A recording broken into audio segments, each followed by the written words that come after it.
Jenis-jenis pelarisan Islami sebenarnya berkaitan dengan jenis-jenis pelarisan Islam itu banyak sekali ya, tetapi karena orang Jawa itu kebanyakan mempercayai dengan sesuatu-sesuatu yang bau Jawa, jadi mereka menggunakan azimat, pusaka, atau apapun yang berkaitan dengan Jawa. Tetapi apakah ada pelarisan Islami, Mas Aji? Sebenarnya ada banyak sekali pelarisan-pelarisan Islami. Dan pelarisan Islami ini ada yang berupa doa, ada yang berupa azimat, ada yang berupa mustika, ada yang berupa keris. Tetapi ciri-cirinya bagaimana, Mas Aji? Jenis-jenis pelarisan Islami. Ya biasanya menggunakan bacaan-bacaan yang sifatnya Arab ya, biasanya menggunakan sholawat, menggunakan zikir Islam lah intinya seperti itu. Dan apakah itu boleh, Mas Haji? Saya tidak mengatakan ini tidak boleh. Yang boleh asalkan Anda meyakini keberhasilan itu hanya milik Allah Subhanahu wa taala, hanya berasal dari Allah. Dan ini pelarisan-pelarisan ini ada sebuah perantara. Jadi ini hanya sebuah perantara, sebuah sugesti Anda yang baik begitu.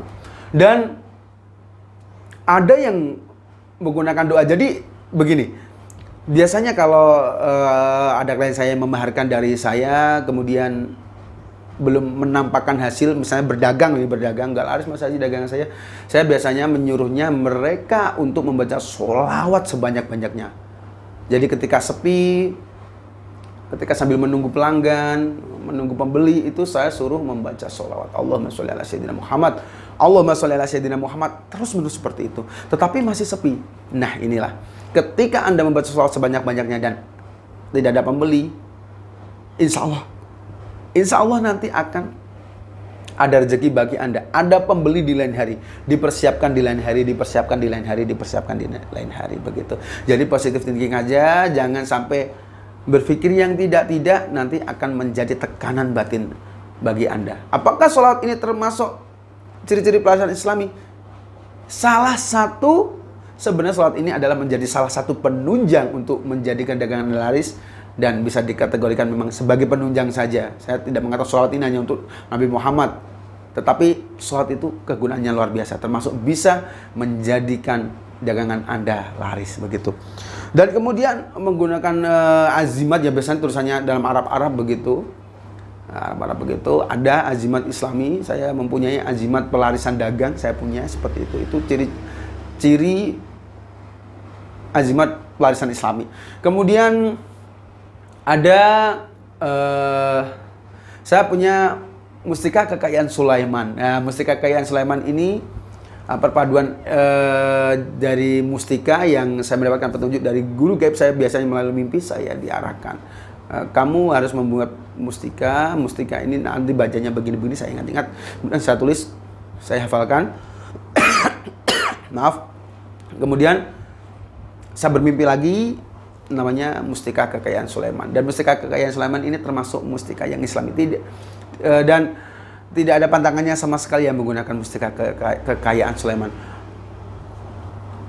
Dan kemudian ada doa-doa tertentu, tetapi saya tidak akan membagikan doa-doa ini karena apa, ini sifatnya rahasia. Yang pada intinya adalah ketika Anda kepada kiai, kepada orang pintar, dan dia selalu mengarahkan Anda membaca zikir, membaca sholat, dan lain-lain, itu ketika Anda benar-benar minta, loh, Pak ini bagian Pak Kiai, saya kok tidak, usaha saya kok tidak lancar, dan lain-lain. Kemudian Anda disuruh sholat, Anda disuruh membaca-baca yang kaitannya dengan Islam, Arab-Arab begitu, itu pasti ciri-ciri pelarisan Islami. Dan apakah pelarisan-pelarisan Islami ini ada resikonya, dalam arti ada madorotnya begitu? Kalau dalam ilmu hitam itu ada ada tumbalnya? Tidak ada. Insya Allah justru bedanya. Kalau ilmu hitam itu cepat sekali. Usaha Anda misalnya ada di Gunung Kemungkus atau di mana itu harus berhubungan badan, dan kamu dagang, insya Allah pembelinya banyak sekali. Itu ada campur tangan jin atau setan di situ yang jajat ya. untuk menggoda orang supaya beli di tempat tersebut. Tetapi kalau Islami tidak seperti itu. Islami itu pelan-pelan. Kalaupun tidak akan sampai bangkrut, tidak akan. Bisa mencukupi dan nanti akan besar. Pelan-pelan tapi pasti, begitu. Pelan-pelan tapi pasti. Berbeda dengan ilmu hitam. Kalau ilmu hitam pasti ada resikonya. Ada kontraknya nanti berapa puluh tahun, begitu.